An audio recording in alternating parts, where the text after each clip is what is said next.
Hi, and welcome to Creator Fundamentals. My name is Dan Currier, and it is my mission to simplify YouTube so you and I can grow together. Welcome to our regularly scheduled live streams. For those of you who may be new to us, we try our best to do this every Wednesday night, 8 p.m. Eastern. So if you are new, consider clicking that subscribe button and the bell notification icon so you get alerted to future live streams and content that can help you simplify YouTube. So excited to be back online here live in 2020. This is our first live stream of 2020, and hopefully we're going to get a lot of them in here in the new year. But all kinds of things to talk about. It's been I think it's been 2 or 3, maybe 3 weeks since we did the last live stream. So I definitely want to catch up with everybody. Saw a lot of people hanging out in the chat before the live stream even started. You guys rock. You're awesome. It's a great feeling to have people that show up early and are anticipating the live stream. So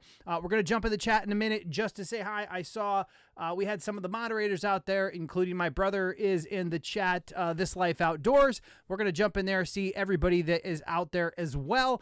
But yeah, all kinds. There's some YouTube stuff to talk about. There's some personal stuff in regards to Creator Fundamentals and me and my conference and all kinds of things that we're going to try to touch on a little bit here tonight. Let's jump in the chat here and say hello to everybody who's been hanging out even before the live stream started. Scroll back up. We got Benny Camerata Jr. out there. Zugo Mugo out there. Just Frugal Me. Good to see you guys. Thanks for coming and hanging out in the live stream. Ashley Adam, This Dysfunctional Life. Is it JE Online, or I'm assuming that's how that one goes. We have Fully Involved Media Group LLC. Good to see you as well. Cara Colabella. Who else? Thumbs Up Family out there as well, talking about Orlando. That's one of the things I wanted to mention to you guys is that in March, I'm actually going to be speaking at Podfest/VidFest. So that's exciting. It's going to be good to get down to Orlando in March after the weather that we continue to have here in upstate New York. So I'm definitely looking forward to that. Who else is out there? We have, is it Chime Takina? Deadluck, Raccoon Gaming. Let's see. Cool Dudes Gaming. KRDP, good to see you. Like I mentioned, This Life Outdoors. That is my brother Rich, who's absolutely killing it on YouTube right now. He just crossed 5,000 subscribers, so congratulations to him on that milestone.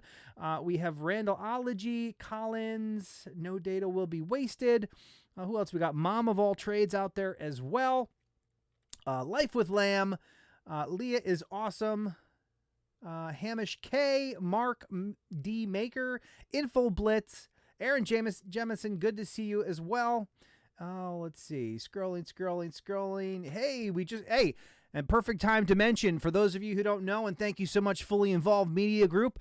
We finally got memberships here on Creator Fundamentals. So if you like what we do and you want to support the channel, you can definitely become a member. I'm trying to put together some special things that are exclusive to our members. Plus, I'm going to be taking feedback from members as well. So when you have ideas, you can definitely share them with me through all the members only channels that we're setting up. But Creator Fundamentals officially has the membership option. So that's super exciting. And I see Fully Involved Media Group just joined the Creator crew. Thank you so much. That means a lot. I appreciate it. We're going to continue scrolling down, make sure I don't miss anybody. And let's see.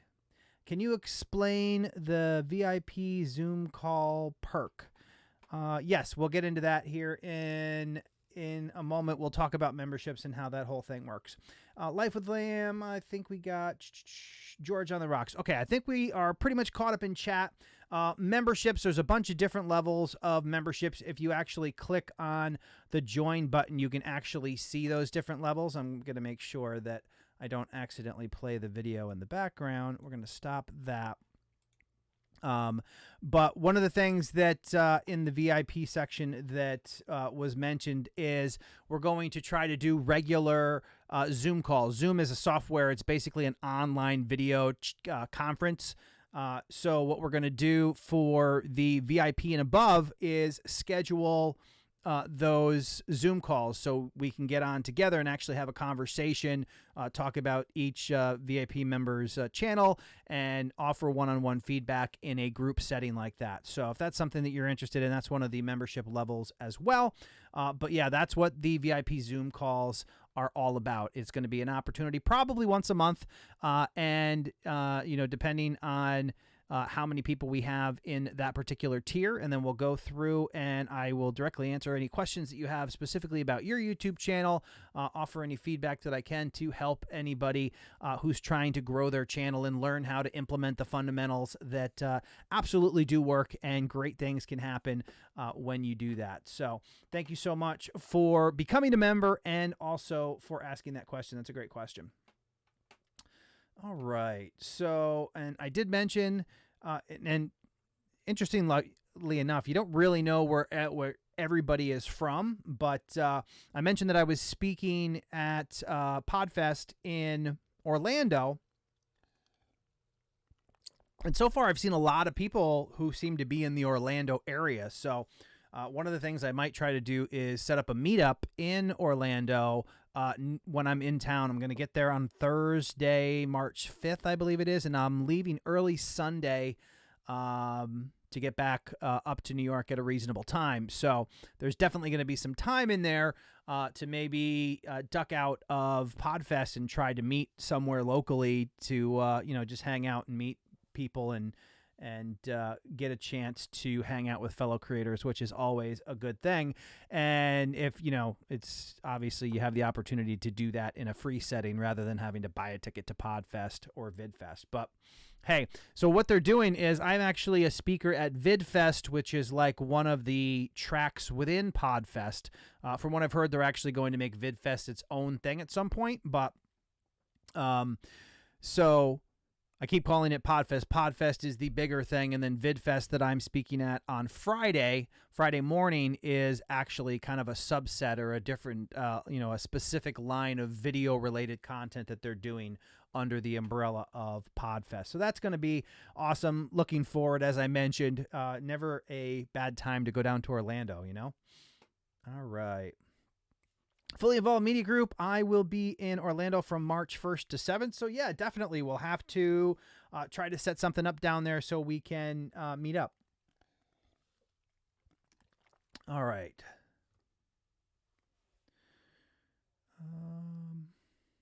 Thumbs up, family. Sorry, I meant I can help you arrange time to meet with our local Orlando group. Yeah, if you guys have if you already have a group down there of like video creators that hangs out, I'd love to see if I can meet up with you guys. That'd be cool. Oh yeah, I will reach out to you on LinkedIn. We'll see if we can make that happen. All right. Also, while you're in the chat, if you happen to be new or not, if you have a specific question that you want to ask, you can just tag Creator Fundamentals. It's the @ Creator Fundamentals, and then ask your question. Just makes it a little bit easier to find you in the chat. So I appreciate you doing that. So for those of you who don't know, I believe it's 2 days ago now, YouTube officially rolled out the changes related to Coppa, which affects the channels that are geared towards kids, taking away comments and things like that. I'm interested to know in the chat if any of you had kid-focused channels, whether that has proven to be a difficult task for you. Also, I'm curious if you have taken any steps, such as trying to build an email list for the purpose of being able to communicate with your audience in the scenario that you can no longer exchange comments with them and any of the other features that they have removed. So we can definitely talk about that if anybody is experiencing that firsthand. But as we mentioned, as I did a bunch of videos on, a lot of people freaked out about Coppa because they were on the fence about what their content was about. And reality finally set in. And if you're not intending to make content for kids, then your content is not made for kids. That was basically where all that settled out. So unfortunately, the ones who do actually focus on kids are certainly not in the best of times right now. All right, so let's see where we got here.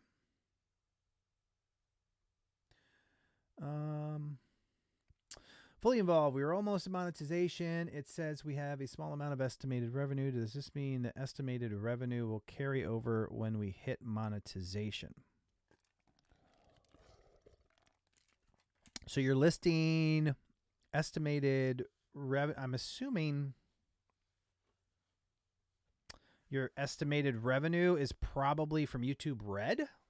You'll have to give me some specifics on that and let me know what the source of your estimated revenue is. My presumption would be that it's YouTube Red. All right, here.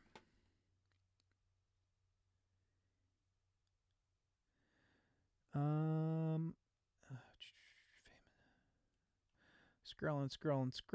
We got some people down there in Atlanta. That's where Roberto Blake is calling home. I know some creators down in Atlanta. Roberto Blake, also somebody who's going to be speaking at my conference, which is coming up in May, which is People of Video. So if you are really new to the channel and you're not familiar with People of Video, People of Video is the conference that I put together to bring all of the YouTube experts up here to the Northeast on the East Coast. So people had the opportunity to be able to learn from the pros in person on the East Coast without having to travel all the way to California, which I've done several times. And it's, you know, it's a long flight and it is kind of expensive. So one of the reasons that I created People of Video is to give people that opportunity to make human connections with fellow creators here in the Northeast, in Albany, New York, so they can make those connections, you know, collaborations and network with other people and, you know, open up new opportunities for their content and growing business around their YouTube channels. So if you're interested in meeting other creators in person, and you want to meet some of the YouTube experts that we all know and love, like Brian G. Johnson and Nick Nimmin and Tim Schmoyer and Roberto Blake, Cody Warner, all of them are going to be here in Albany, New York, May 2nd and 3rd. And you can always find information at peopleofvideo.com. All right. Oh, yeah, it's not called YouTube Red yet. YouTube Premium Services.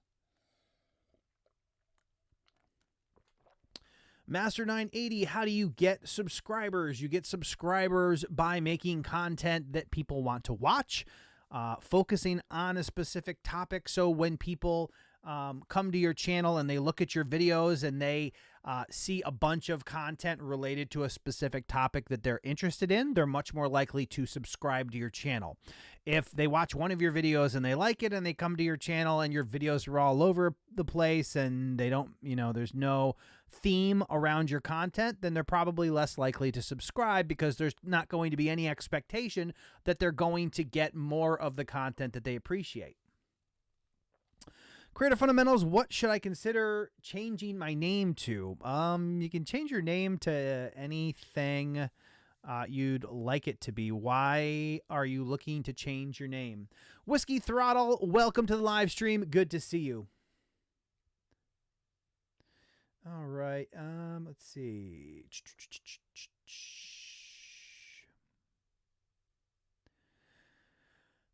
How do I get people to watch my videos longer, make more engaging content, look at your videos as you make them, see where people are dropping off, try to learn what it takes to keep people engaged in videos. You need to understand that people have a really short attention span, so you don't want to drone on and talk about the same thing and just like show people a video of you cleaning your room or doing. You have to create stuff that people are wanting to watch. Think about the stuff you like to watch.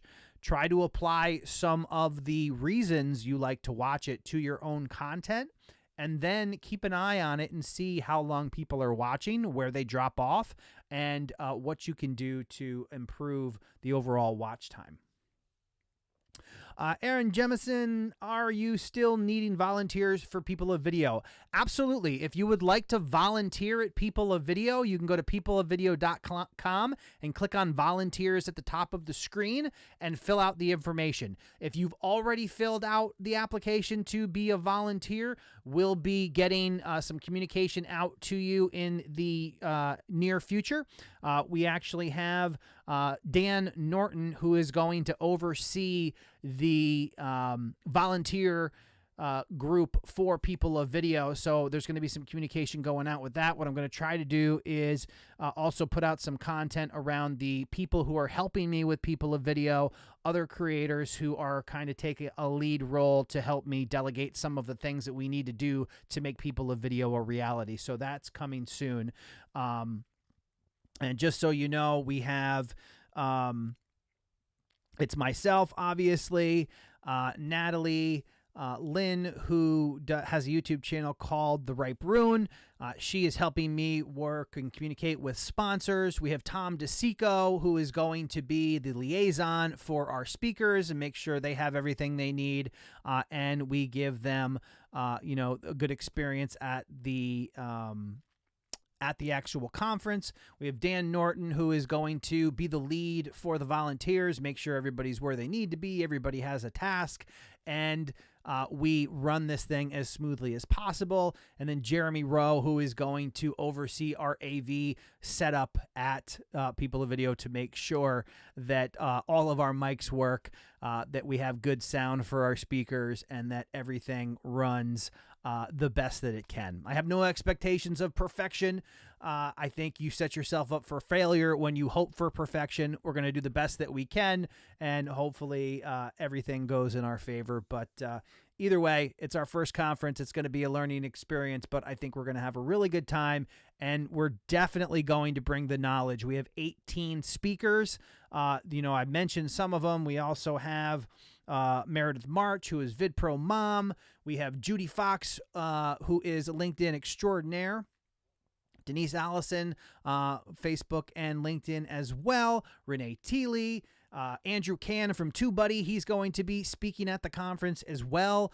Todd.live, Eddie Garrison, Ross Brand. Oh my gosh, we have so many amazing speakers who are going to just absolutely share what they know with the audience and give people information that they can bring back with all the cool relationships that they're going to start at People of Video and really make 2020 the year for their channel. So super excited about that. Hopefully you guys can come and spend some time with us. If anybody is interested in attending People of Video, and I'm only going to mention this on my live streams, I'm not going to market this outside of here, but because you're on the live stream, let me know, and I will hook you up with a promo code that's exclusive to all of you who are on the live streams and who come and support this channel. I will give you a nice promo code to save at least $100 off of the ticket price to come to People of Video. So if you're interested, definitely let me know, and I will do my best to help you get there. JE Online, I'm right here in Albany. I want in. Awesome. Yeah, we should talk then, because it's going to be a good time. It's a Saturday and a Sunday. It's at a Holiday Inn Express and Suites on Wolf Road. So if you're in Albany, you're familiar with that area. Wanted to make sure we found a good venue that wasn't a lot of these things. As these grow, they tend to get fancier and fancier with the hotels, because a lot of the conferences try to make the conference a vacation destination in addition, which for some people makes a lot of sense. But the other thing I wanted to do is keep costs down for attendees on this, because I really want to develop the creator community here in the Northeast, in New York, on the East Coast, because I think that we have some amazing creators over here that a lot of people haven't heard of or met in person, because they just can't make it out to Los Angeles or San Diego, where a lot of the big conferences are going on. So definitely going to help foster that community here in Albany, New York. And I think really good things are going to come from it. So let me scroll in. I saw a lot of tags. Have you ever heard of Fiverr? And if so, what is your take on it? Yeah, I mean, Fiverr is. I've used Fiverr before. I've dabbled with Fiverr. Um, this may seem weird, but the thing that turned me off about Fiverr the most is their TV commercials. Because their TV commercial was, they have a TV commercial where a little girl, I don't know, like a 5 or 6 year old girl, is holding up a picture that she drew, and some lady rips it out of her hands and crumbles it up. And I guess the idea of the video is that you want a professional to do your artwork. But to me, as a father, it just seemed like a horrible message. And I'm like, I don't really want to do business with you. I would just be careful on Fiverr. I've definitely found a lot of good people. Make sure you check out the rating. Make sure that they have good feedback. And, you know, for the price, you can get things done. What a lot of YouTubers do that's kind of the wrong path is they always tend to go there for like an intro. And your intro, for example, on your YouTube video should really be more of just a splash of your branding. And you tend to end up with like a 15-second intro from somebody who's doing intros on Fiverr, and that's not really what you want to maintain engagement on your videos on YouTube. So all in all, plenty of good designers and freelancers on Fiverr, but I'm not particularly fond of the company specifically for that particular commercial. All right. I do a channel based on physical therapy treatments that you can do in your own home. Our education-based channels have a slow start regarding subscribers. Every channel, no matter what niche, it probably compared to what people are looking for, most channels have a slow start. One of the things that I like to tell people to do is to focus on video count instead of subscriber count, and focus on trying to make 100 videos, improving something from video to video. And the reason I say that is because staring at subscriber count or how many views you're getting, all of that stuff just kind of makes you crazy when you're first starting out, because it never moves as fast as you want it to. It always seems like it's crawling, and it just causes more angst than pleasure in most cases. So what I say is, if you can say, hey, I'm gonna spend the next year, I'm gonna try to put out 100 videos this year, and each time I make a video, I'm gonna pick something out and improve it on the next video. If you do that and you just focus on making better and better content and focusing on a particular topic, then that other stuff will follow suit. Your subscribers will grow, and you'll get views and all that other stuff. If you're focused on subscribers, then your brain's not in the right place, because you're spending too much time going, how do I get that number to increase, instead of focus on how do I make better content. Making better content, keeping people engaged longer, improving the quality of your videos is going to bring in more people. So it's just so much better to focus on improving your videos than trying to figure out how to get that number to keep ticking up. And I'm scrolling through the chat backwards here, trying to find everybody that tagged me. They kind of all came in at once there. Playing Roblox now. Okay, all right. Live stream for 2 hours and get 6 hours of watch time after the live stream. I private the video. How will this affect my watch hours in terms of approaching monetization? YouTube has stated, and they made a change to watch hours, that only public watch hours count towards monetization. So if you change your videos to private, those are no longer going to be counted towards your watch time. There's not really a major reason to hide your live streams. I know some people do that, and I've heard a bunch of different things of why people. I've never hid my live streams. I leave them public. They stay public. Sometimes people watch them beyond the live stream. Sometimes they don't. I haven't really seen a really detrimental effect on my channel because I've done that. I just sucked in an ice cube, so now I can't talk. So I really don't think it's that big of a deal. And if you are trying to march towards monetization, maybe you want to keep them public.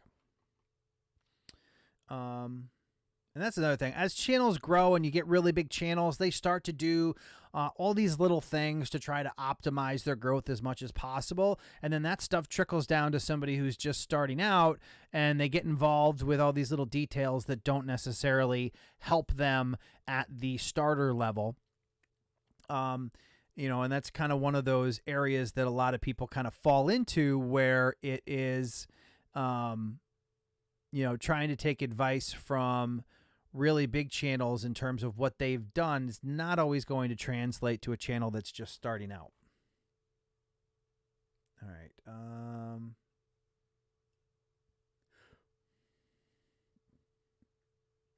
New channel to be unique as possible. Yeah, I mean, I guess that would depend on what your content is about. And I mean, at the end of the day, I would say in terms of naming your channel that it should be obvious what your videos are about, and it should be something that's easily shareable. So don't get too crazy with your name and come up with some, you know, weird spelling that people aren't going to be able to communicate to someone else. All right, we're going to try to scroll down to the bottom of this. All right, here. And, oh, there it goes. It just did the jump. Hey, you do it. Welcome to the live stream. Good to see you. Let's see. It's hard work. Let's see. Took us 5 years to reach the number of subscribers we have now. Focus on your watch time and audience retention. Absolutely. Hard work, but pays off in the long run. If you enjoy being a channel creator, focus on subscribers shouldn't be priority. Absolutely. And let's see. Embrace them haters, share videos. And all right, I think I got there. So if anybody has any questions about anything, just tag @CreatorFundamentals in the chat. Inside the Lab, good to see you. Inside the Lab, will POV be, People of Video, be a yearly conference? That is absolutely the goal, to do this once a year. So this is the first one, though. There will only be the first, or you know, the first one time. So we're really looking forward to that. But yeah, the goal is to establish it here in this area, to do it on a annual basis. So and then we'll see what where we go from there. All right. So I didn't see any comments from anybody that was affected by Coppa. So I'm curious if anybody is experiencing any of that. Oh, there we go. Oh, thank you so much for the super chat. I appreciate it. How to deal with people leaving hate comments. For the most part, I try not to interact with hate comments depending on what kind of mood I'm in, but you can easily just click on them and hide their comments from your video and move on. And then they can comment to their heart's content, but they never show up and nobody can see them. That's certainly a good way to deal with them. But there is always going to be, you know, some mean, nasty person out there who wants to share their thoughts. The overwhelming advice across the board is simply to ignore them, block them, don't waste your time and energy on them, which is probably what I do 99% of the time. But every once in a while, I like to troll them. But, you know, what are you going to do? All right, make sure I didn't miss anybody, which I got to double check because I feel like I might have. Caracola Bella, Dan, it's your first. Just have fun, and the rest will fall into place. You're going to do great. Thank you so much. I appreciate that.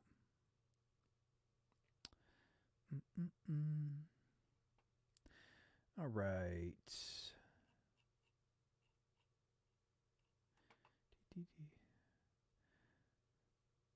Daughter's YouTube channel was affected by Coppa. I manage that channel. Yeah, I haven't even looked at my son had a YouTube channel. I think we did like 7 videos on it, and then we haven't touched it in a while. Curious to see what it looks like now. I would imagine his videos all got marked.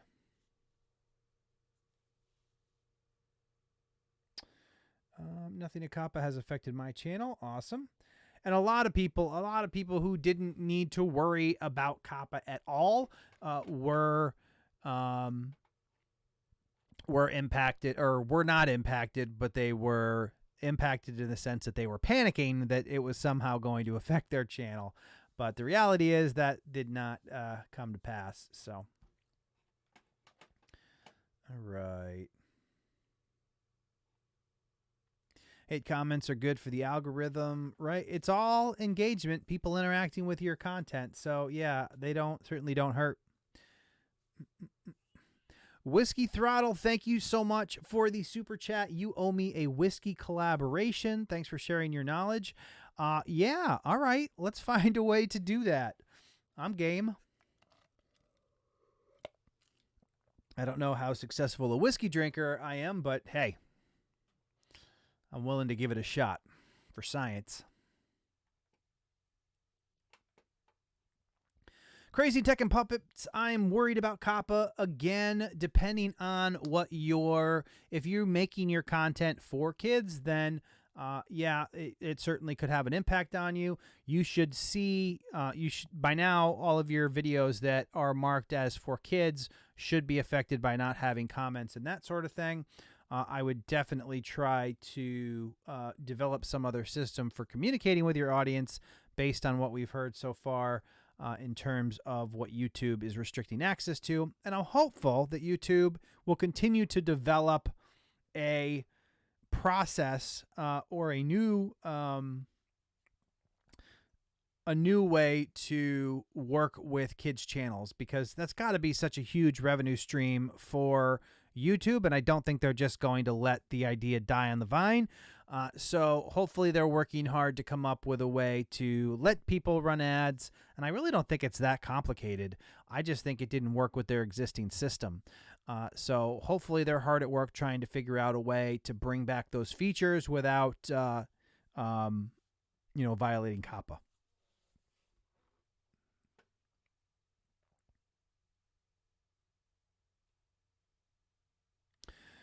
My friend's channel got deleted and it asks for his credit card and passport. Do you know why? No, I'm not really sure what's going on there, but I would not give either one of those things. I have heard from a couple channels that channels are being hijacked. People's Google accounts are being taken over by somebody else, and then they're going in and deleting their videos off of their YouTube channel, which is kind of a scary thought. I'm not really sure what the gain is for people who do that, unless they're going to try to ransom their YouTube channels. But be real safe with your Google accounts and your passwords. Don't share them. Make sure they're not super easy to crack. All that good stuff.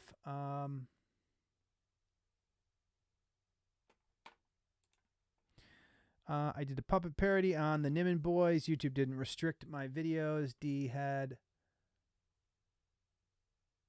spit take when he saw it. I'll have to check that one out.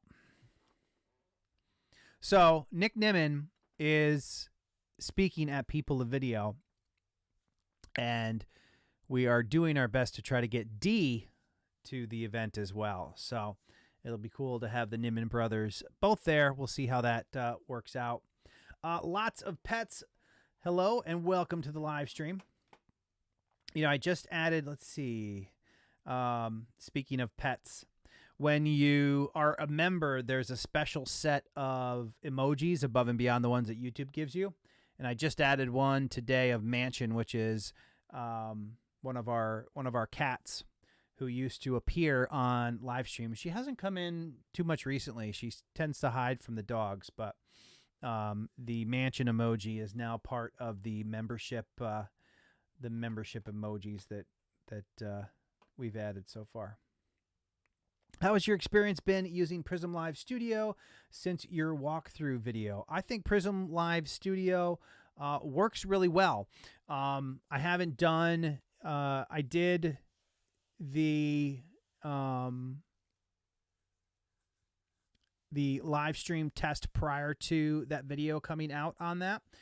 Because I do most of my live streams in this setting, I don't do a lot of mobile live streams thus far, but that's something that I'm trying to find the right time to do those. But we'll definitely do that through Prism.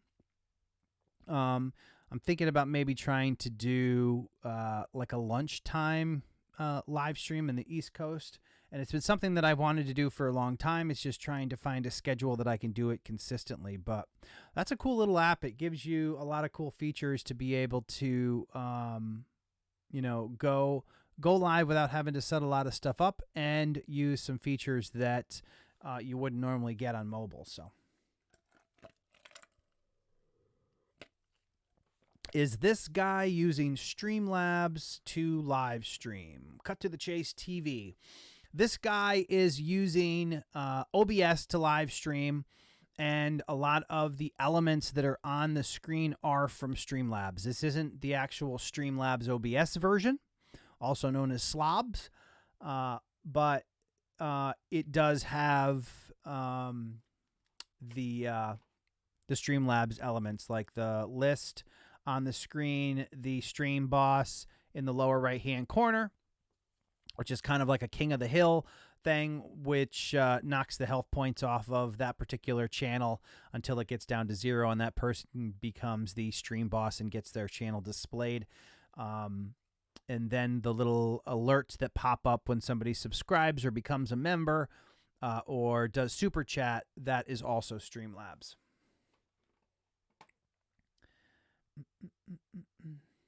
Would you recommend Prism Live Studio over going through YouTube? Yeah, absolutely, for a couple different reasons. One is because it gives you a lot more features than YouTube, and two, if you're under 1,000 subscribers, you can't use YouTube to live stream on mobile. Whereas with Prism, you can live stream to YouTube under 1,000 subscribers from your mobile device. So for that reason alone, it's definitely the go-to. JE Online, are you a full-time YouTuber? I am not a full-time YouTuber. I have a full-time career. I have worked on growing this channel. Creator Fundamentals is now 30 months old. We've been able to grow this channel to over 3 million views and 50,000 subscribers, working part-time evenings and weekends above and beyond my full-time career and my family and our pets.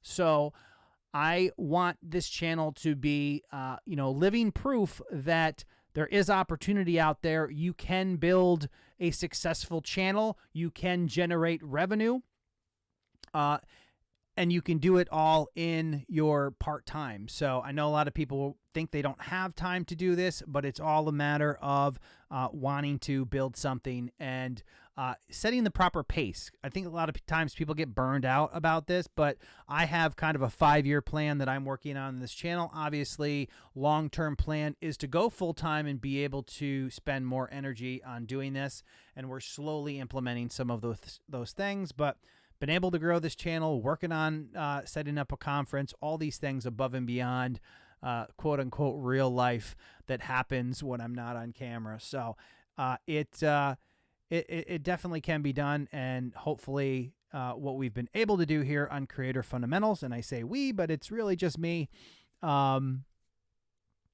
is just, proof to people that they can definitely build something that is more than just a hobby. Paul Peck Drywall Tube in the chat.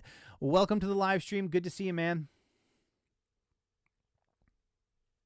Now, Paul, did I see that you're in the Orlando area? I have such a hard time remembering where everybody's at. This Life Outdoors says it is possible. Again, as I mentioned, This Life Outdoors with the blue admin wrench there. That is my brother, Rich. He started a YouTube channel. It's got to be 4.5 months ago, I guess now. And that channel just hit 5,000 subscribers in a little over 4 months. So that just goes to show you YouTube is alive and well. It's not too late to start on YouTube. And if you can make content that people watch and people respond to, then you can absolutely still grow a channel and make money here on YouTube. The Troll God, what are some good editing apps depending on the platform that you're on? If you're on iPhone, I would go with iMovie. Android, you can use a free app called YouCut. On Windows, there's a built-in video editor on Windows 10 that you can use that's part of the Photos app. that's built into Windows. Prior to that, you can use Windows Movie Maker if you're using a version of Windows prior to Windows 10. And on Windows PC, in addition to that, I mean Premiere Pro, that's a paid tier one, but that's kind of one of the industry standards along with Final Cut Pro on a Mac. There's also DaVinci Resolve, which is a full-featured professional level editor, but it is completely free to use. So all kinds of different options out there. But in terms of apps on mobile devices, my first hit would be for iMovie on iOS, and there's another one, and for some reason, KineMaster is another good one, but that's a paid, that has a monthly paid service that allows you to layer elements on your video, so that's good as well. All right. 45 minutes east of Orlando, says Paul Peck. Yeah, I'm going to be down there, Paul, Thursday, March 5th until early Sunday. So to do the VidFest section. Brian G. Johnson's also going to be speaking down there as well. And the MC of People of Video, who is Dale L. Roberts, he's also going to be speaking down there along with his wife, Kelly Roberts.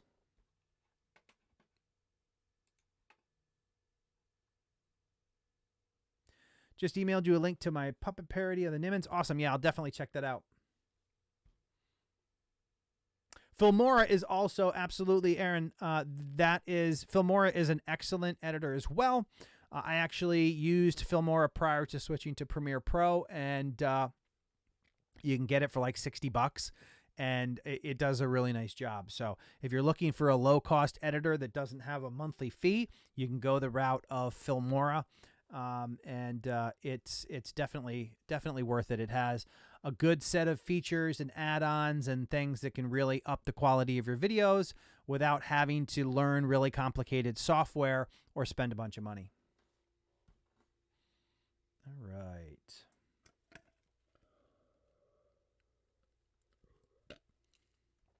Miss Crystal, mukbangs and fitness workouts. Interesting combination. Hello to you as well. Welcome to the live stream. Good to see you.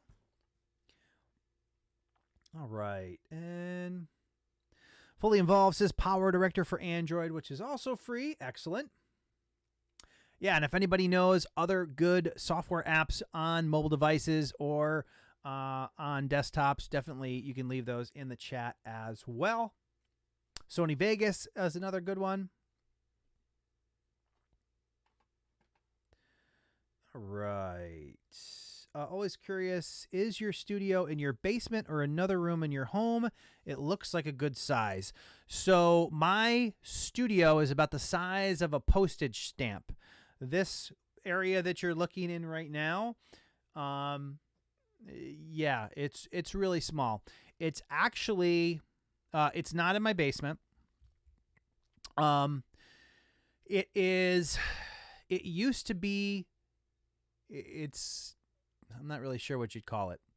It used to be a porch that was, when we renovated this house, we tore it down and enclosed it and made it an actual room in the house, but it's kind of long and narrow.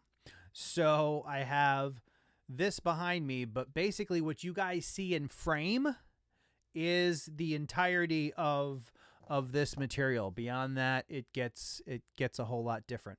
You can see I have product boxes, and we'll do the thing. If we look a little bit over this way, we'll look at the mess that is all the boxes and the laptop that runs the screen behind. Those are there's the mic box and everything else. For some reason, I never throw away the boxes. I feel like I'm someday going to do that and display them or something. I don't know. All right. But yeah, and then on the other side of the camera, the room is about the same size as what you see here, maybe a little bit deeper. And if I look this way, I'm staring at a freezer, a freezer and an air conditioner. That's what I can see from this area.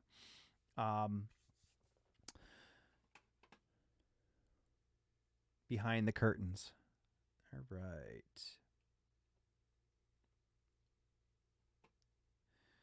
And let's catch up here. Sideburns thought it was way bigger. That is the amazing thing about YouTube. It's all about framing.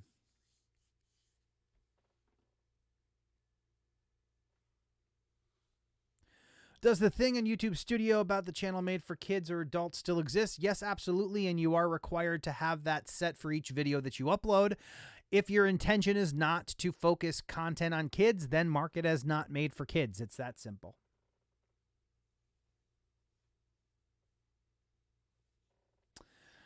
Can you rank the live studios you'd recommend? OBS, Streamlabs, StreamYard, etc. Not sure how many. So I haven't used all of them in a lot of detail.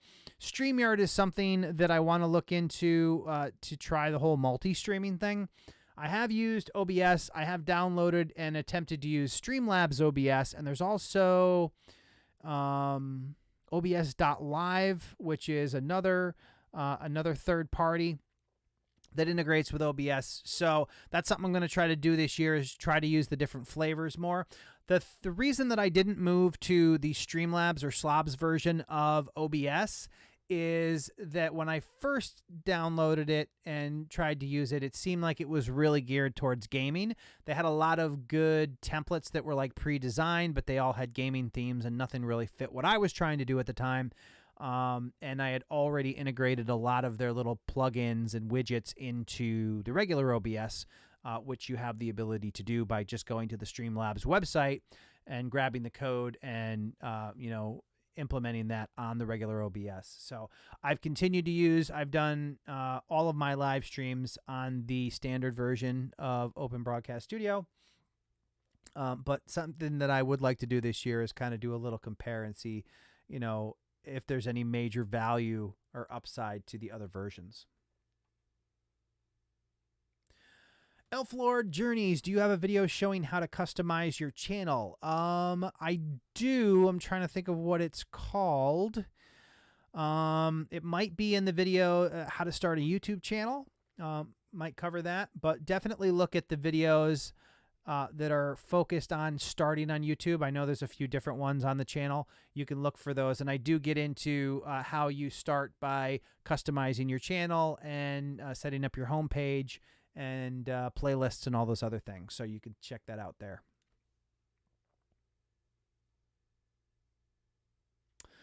I noticed that on iPhone 6, you don't have iMovie unless you have iOS 13. You don't need... Are we really on iOS 13? I didn't realize it was even that high. I think I'm due for an update. Wow, 13. You can go to the App Store and just download iMovie. The only thing that I don't know is whether they changed iMovie to the point where it's no longer compatible with an operating system under iOS 13. I guess that's possible. I just know, when I had my iPhone 7, I have the XS Max now, but when I had the 7, I had iMovie. And I think did I have a 6? I had a 6 as well, and I think I had iMovie on that.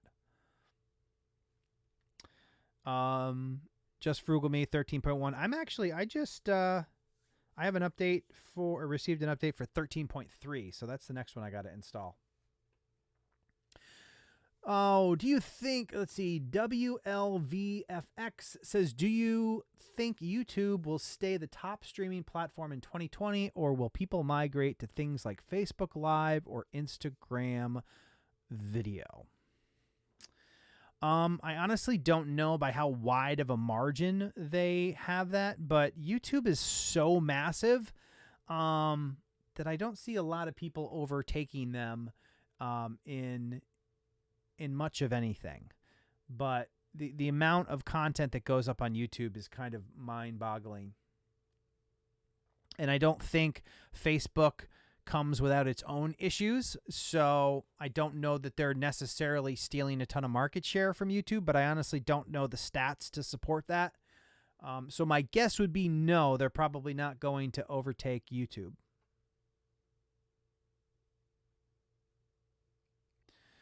What would happen if you set your channel for kids and you post something for adults? What would happen? So Coppa is designed to protect children, and where you're really going to run into trouble is where you're identifying your videos as not made for kids, even though you're actually making them for kids. So if you say your video is not made for kids, and then your video is, done directly towards kids and talking about kid themes and having a conversation with a kid in your video, that's where Coppa comes into play. That is because you've said no, so therefore YouTube is collecting personal information about them, and then you're directing your content towards kids. If you're making content that is not directed towards kids, then you don't have to worry about Coppa.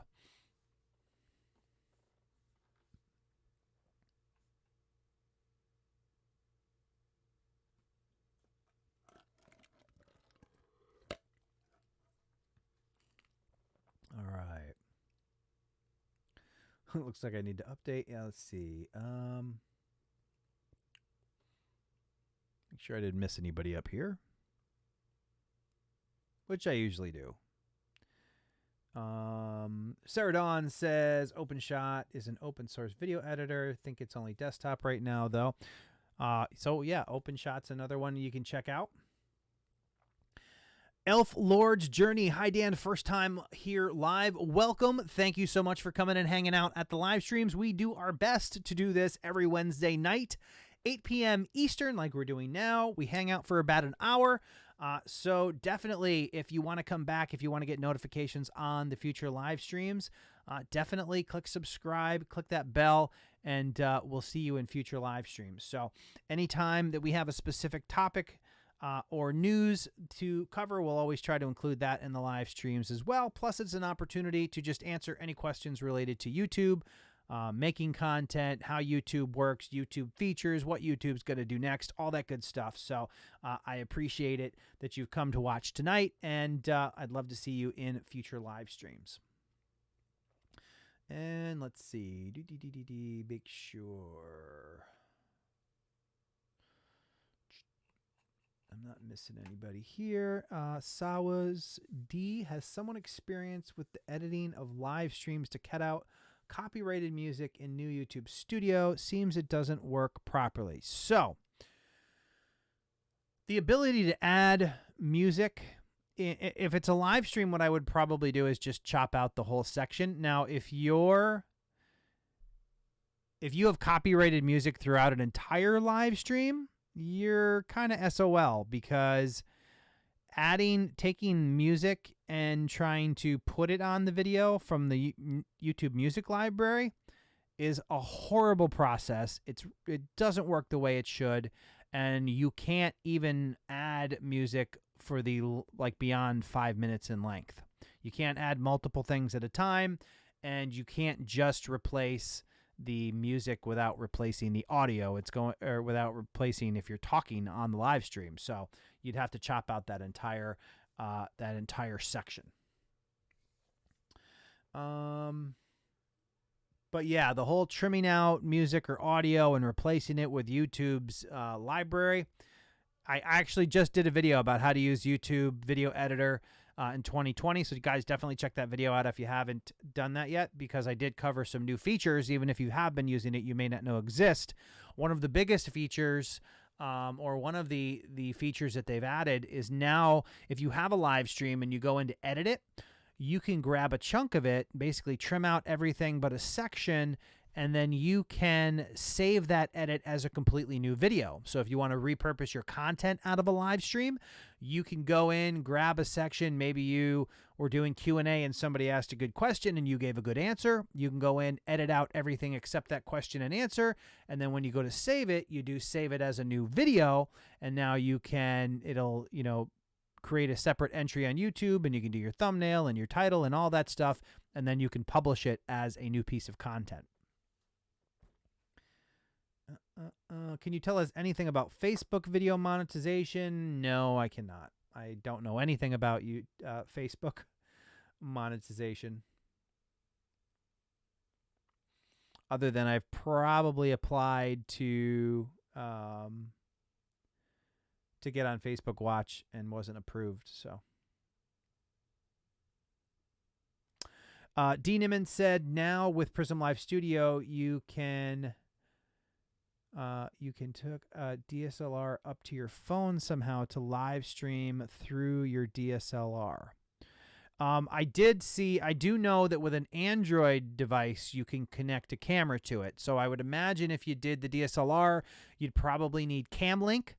So you'd have to go DSLR to CamLink to, I don't even know how that would work. CamLink to the phone, I guess. Because I believe you'd get an adapter, a USB adapter to like micro USB or whatever the Android takes in. But you'd need CamLink to convert the DSLR to a usable format. So, all right, here.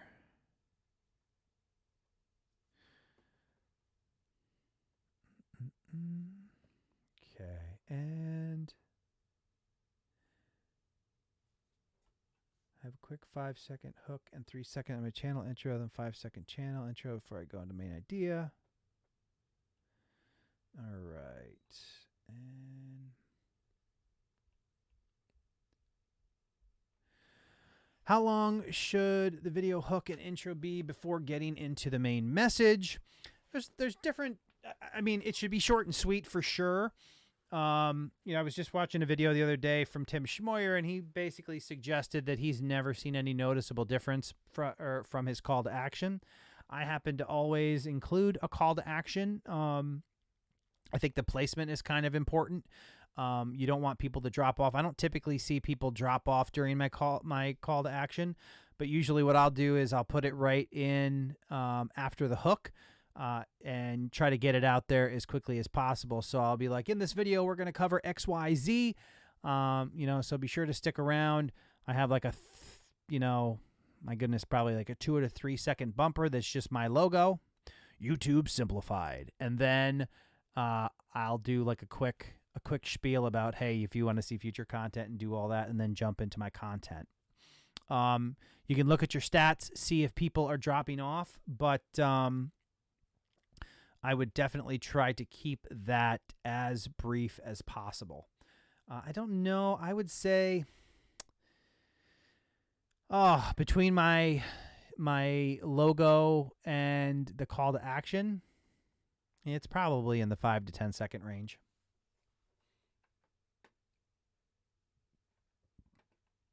All right.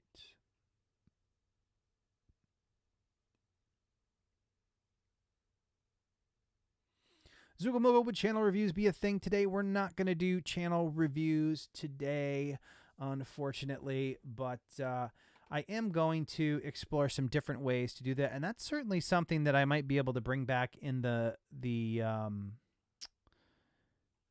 memberships. But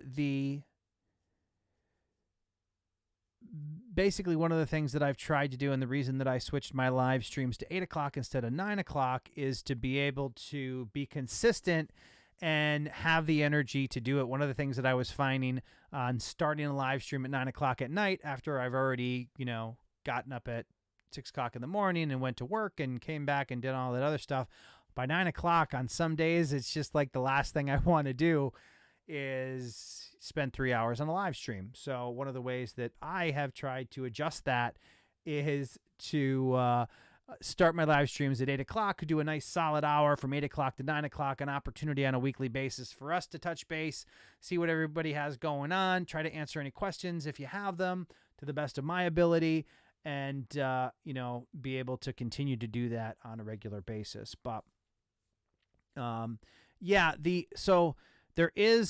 I do have an idea for channel reviews coming up, and I'm waiting on some information back from somebody about that idea. So as soon as I get that, I'll be able to share more on that topic. But it's somebody that has released a really cool product that kind of goes, it's kind of like what I would do for a channel review, but on steroids, where it just gives you all kinds of really in-depth information. And one of the things I want to explore doing is being able to go through that information with somebody one-on-one and be able to help them translate it and interpret it and be able to apply it to their channels and actually move forward with a strategy. So This dysfunctional life, I recently added a colorful border around my channel logo, but I'm afraid it may be too colorful and deemed attractive to children. Again, don't worry about individual things like that as being attractive to children. Think about who your intended audience is. I'm assuming what you're referring to, border around my channel logo. Yeah, I would not worry about that at all. If I was going to say anything about that, I would look at the idea that the text, the font that you're using on your channel logo is different from the font that you're using on your channel banner and or your channel art. And I really don't understand the correlation between the dysfunctional life and a highway scene. So that's something that you might be able to explore and find more relevance there, unless the dysfunctional life is about traveling. I guess it could be. A little bit of lives. So I can see in your description that I'm assuming that is your, I don't know which one of you is on the handle here. It says Condon and Erica, but somebody's a truck driver. Somebody was a dispatcher. Try to communicate what your content is going to be about as much as you can in that channel art and channel icon. So that would be my thoughts on that. But no, just the colorful border that you put around your icon is not something that I would need to worry about as being attractive to kids. And just seeing your thumbnails and the idea of your channel, I don't think your content is made for kids. All right. Aaron says you can't read it. Yeah, the font on the icon itself is pretty small, so you can't really tell what it says.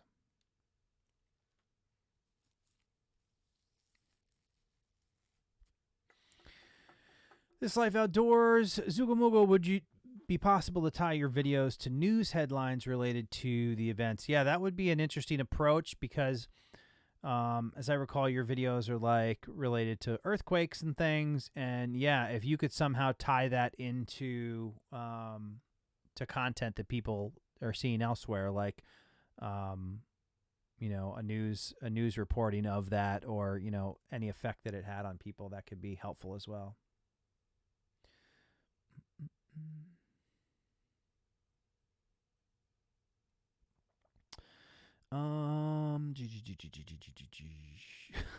Sideburns, throwing an F-bomb.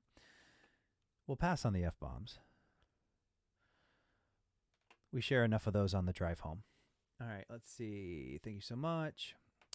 Well, not a lot of news covers earthquakes and the frequency that I do, but videos do appear on news sites at times. It'd be interesting if you could kind of tie the location of the earthquake into, you know, the particular area. I don't think I've seen one of your videos recently, but try to tie it into the specific area maybe in terms of how you're presenting them. If you have a mixed audience, is that channel okay? Yeah, mixed audience is not... well, they came out with two different varieties of mixed audience and whatever the other term that they... I don't remember what the other term was, but one was, yes, potentially kids and adults might like your content, but it doesn't mean that your content is made for kids. And then the other one is where some of your videos are made for kids and some of them are not. You have any suggested video or keyword strategy? I found this works.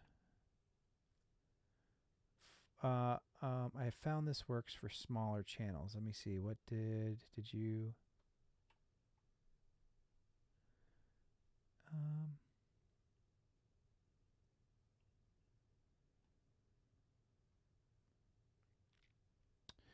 Do you have any suggested video and keyword strategies? I found this works for smaller channels.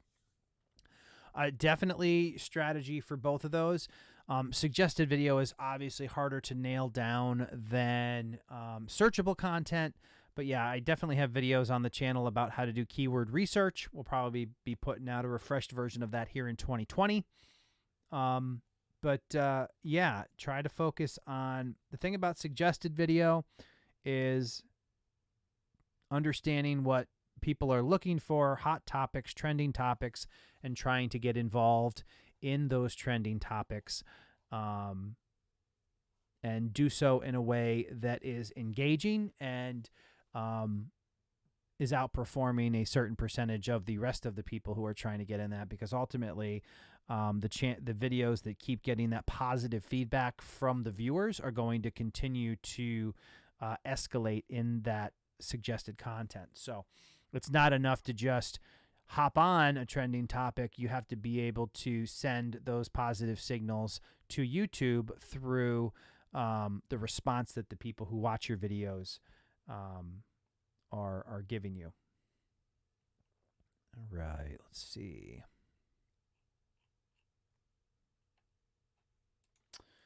All right, here.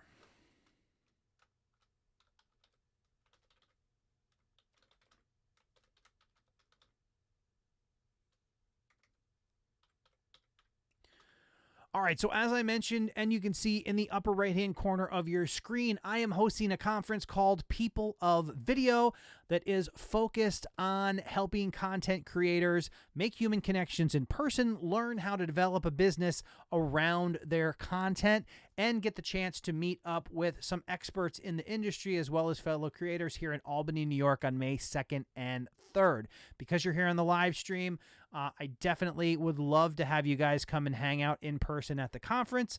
As I mentioned, it's in May. You got about 4 months to plan the trip.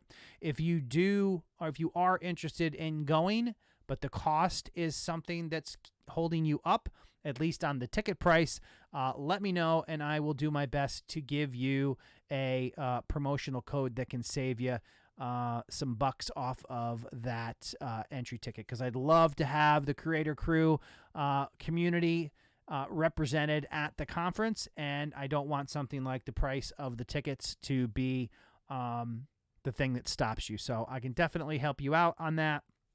The ticket prices are going to continue to go up as we get closer to the event, to the outside world, but I can definitely help all of you who have come and who continue to support Creator Fundamentals by giving you a good discount to get you there. So definitely let me know if you're looking at it, and I will hook you up for sure. We are after 9 o'clock. I appreciate you guys coming and hanging out. We had a good crowd here tonight. Got to talk a little bit of YouTube. It's good to hear how everybody's channels are doing. Whiskey Throttle, anyone notice that the logo looks like a 45 record? Yeah, it could definitely be could definitely be one of those. The idea, and I don't know if anybody has noticed this, but it's basically people around video. People of video was the inspiration for that logo. I've gotten a lot of positive feedback. I created that logo, and I've had graphic designers say they like it, so I guess we did it okay. This Life Outdoors just shared the link to People of Video. You can go there, check out all the speakers, all 18 of them, and we'll be getting the schedule up there in the not-too-distant future. There's information there on the hotel where we're hosting the event. You can make reservations and all that.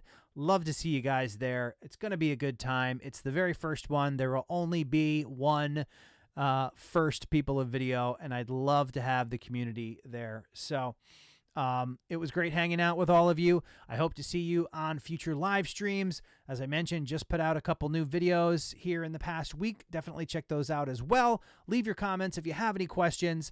And if you want to get those notifications, you know, there's a button down there. It says subscribe. Go ahead and do it. Doesn't cost anything. And then click that bell so you actually get your notifications, or else you're just kind of clicking a button because YouTube decides whether or not you see anything. But awesome to hang out with you guys once again. And I will see you all next week, Wednesday, 8 p.m. Eastern, here on Creator Fundamentals. I'll see you next time.